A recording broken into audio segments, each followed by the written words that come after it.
قریش مکہ محرم کی 10 تاریخ کو خانہ کعبہ پر نیا غلاف چڑھاتے اور اسی دن وہ روزہ رکھتے، اور اس روزے کو وہ حضرت ابراہیم علیہ السلام کی طرف منسوب کرتے۔ ہجرت مدینہ سے قبل رسول اللہ صلی اللہ علیہ وسلم بھی عاشور کا روزہ رکھتے تھے۔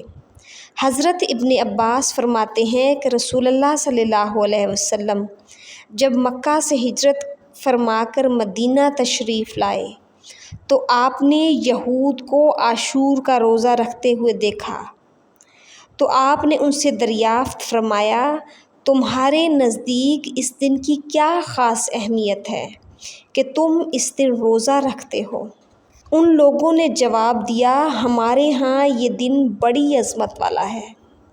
اسی دن اللہ تعالیٰ نے موسیٰ علیہ السلام اور ان کی قوم کو نجات بخشی تھی، اور فرعون اور اس کے لشکر کو غرق کر دیا تھا، تو موسیٰ علیہ السلام نے اللہ کے احسان کا شکر ادا کرنے کے لیے روزہ رکھا تھا، پس ہم بھی اسی دن کا روزہ رکھتے ہیں۔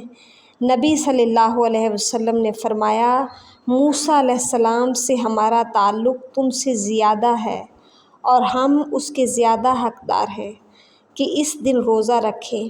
پھر نبی صلی اللہ علیہ وسلم نے خود بھی اس دن روزہ رکھا اور پوری امت کو روزہ رکھنے کا حکم دیا۔